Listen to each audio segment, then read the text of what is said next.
सहकार प्रणाम। सहकार साथियों, आज के इस वीडियो में हम राष्ट्रीय सहकारी नीति 2025 नेशनल कोऑपरेटिव पॉलिसी 2025 की चर्चा करेंगे। वीडियो को लाइक करें, ज़्यादा से ज़्यादा शेयर करें तथा सहकारिता के बारे में जानकारी प्राप्त करने के लिए चैनल को सब्सक्राइब करना ना भूलें। साथियों, राष्ट्रीय सहकारी नीति 2025 माननीय केंद्रीय गृह एवं सहकारिता मंत्री श्री अमित शाह ने नई दिल्ली में राष्ट्रीय सहकारिता नीति 2025 का 24 जुलाई 2025 को शुभारंभ किया है, जो कि 2002 में शुरू की गई पूर्व रूपरेखा का स्थान लेगी। इस नीति का उद्देश्य सहकारी क्षेत्र की संस्थागत क्षमता को मजबूत करना, नए क्षेत्रों में इसकी पहुंच का विस्तार करना और भारत के व्यापक विकास के लक्ष्यों के साथ इसकी भूमिका को भी संरेखित करना है। सहकार से समृद्धि। सहकारिता के माध्यम से समृद्धि के दृष्टिकोण पर आधारित यह नीति अगले 20 वर्षों में इस क्षेत्र के विकास के लिए एक रोड मैप की रूपरेखा प्रस्तुत करती है, जिसमें समावेशिता यानी कि इंक्लूसिविटी, पारदर्शिता, प्रौद्योगिकी अपनाने और ग्राम स्तरीय आर्थिक सशक्तिकरण पर ध्यान केंद्रित किया गया है।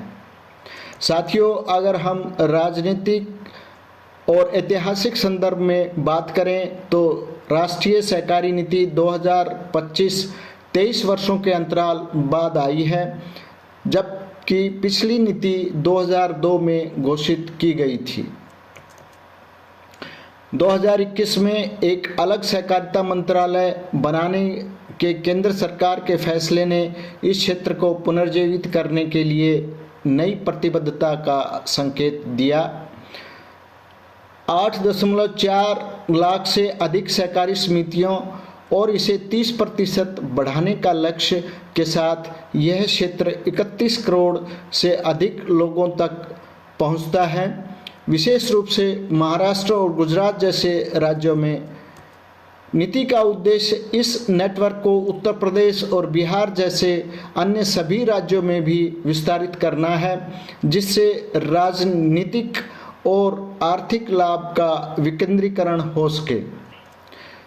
नीति का मुख्य विशेषताओं की अगर चर्चा करें तो यह नीति 6 स्तंभों पर आधारित है।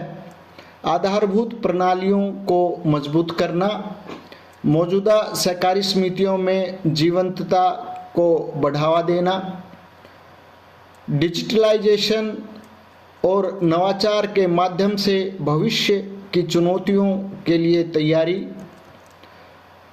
समावेशिता और आउटरीच को बढ़ाना, उभरते क्षेत्रों में विस्तार, युवाओं को शामिल करना और भावी पीढ़ियों के लिए क्षमता निर्माण करना।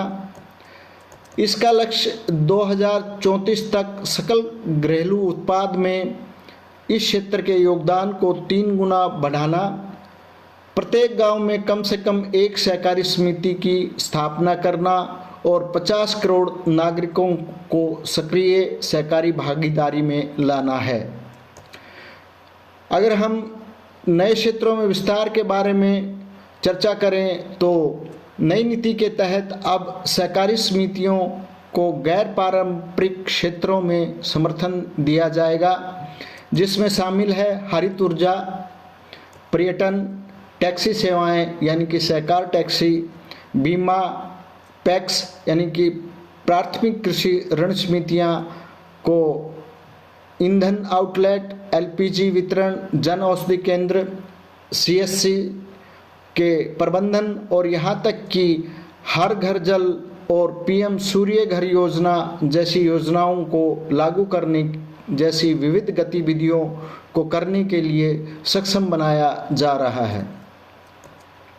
क्षेत्र विशिष्ट सहकारी विकास, विशेषकर ग्रामीण भारत में के लिए एक समर्पित रोड मैप तैयार किया गया है। आदर्श सहकारी गांव और ग्रामीण एकीकरण के विषय में आदर्श सहकारी ग्राम पहल एक प्रमुख आकर्षण है। प्रत्येक तहसील में 5 ऐसे गांव होंगे जिन्हें राज्य सहकारी बैंकों और नाबार्ड से समन्वय से कार्यान्वित किया जाएगा। ये सहकारी गांव नेतृत्व वाले विकास में उत्कृष्टता के केंद्र होंगे, जिनमें निम्नलिखित को एकीकृत किया जाएगा: डेयरी, मछली पालन, फूलों की खेती, कृषि सेवाओं, महिलाओं व जनजातीय भागीदारी श्वेत क्रांति 2 के माध्यम से। इसका लक्ष्य समावेशी विकास एवं सामुदायिक स्वामित्व को बढ़ावा देते हुए आर्थिक गतिविधि को स्थानीय बनाना है। संस्थागत सुदृढ़ीकरण और सुधार के बारे में अगर हम चर्चा करें, दक्षता और पारदर्शिता सुनिश्चित करने के लिए नीति में निम्नलिखित प्रावधान किया गए हैं: पैक्स संचालन का पूर्ण कंप्यूटराइजेशन, सभी प्रकार की सहकारी समितियों के लिए प्रौद्योगिकी संचालित शासन, संस्थागत ट्रैकिंग के लिए क्लस्टर निगरानी प्रणालियाँ, नीति को विकसित होती आवश्यकताओं के अनुरूप बनाए रखने के लिए हर 10 वर्ष में कानूनी समीक्षा। 2025 तक सुधार के लिए 83 से अधिक हस्तक्षेप बिंदुओं की पहचान की गई है, जिसमें से 58 कार्यान्वित किए जा चुके हैं और 3 पूरे हो चुके हैं और अन्य पर काम चल रहा है। इसके अतिरिक्त व्यावसायिक प्रशिक्षण और क्षमता निर्माण के लिए एक राष्ट्रव्यापी सहकारी विश्वविद्यालय यानी कि त्रिभुवन सहकारी विश्वविद्यालय की स्थापना की गई है। आर्थिक प्रभाव व समावेशी दृष्टि के बारे में चर्चा करें तो सहकारी क्षेत्र में वर्तमान में भारत ग्रामीण अर्थव्यवस्था में महत्वपूर्ण योगदान देता है। कुल कृषि ऋण का 20%, उर्वरक वितरण का 35%, चीनी उत्पादन में 30% से अधिक और दूध उत्पादन में 10% से अधिक, मत्स्य पालन क्षेत्र में 21% से अधिक, गेहूं की 13% और धान की 20% खरीद। इन आधारों के साथ नीति में एक सदस्य केंद्रित मॉडल की परिकल्पना की गई है, जहां छोटी से छोटी सहकारी इकाइयाँ भी आत्मनिर्भर और भविष्य के लिए तैयार हो जाएंगी तथा रोजगार सृजन, आय स्थिरता और सामाजिक सम्मान में योगदान देगी और सहकारिता से समृद्धि विकल्प से आत्मनिर्भर और समृद्ध भारत का निर्माण होगा। आगे हम सहकारिता नीति, नियमों व कानून की चर्चा जारी रखेंगे।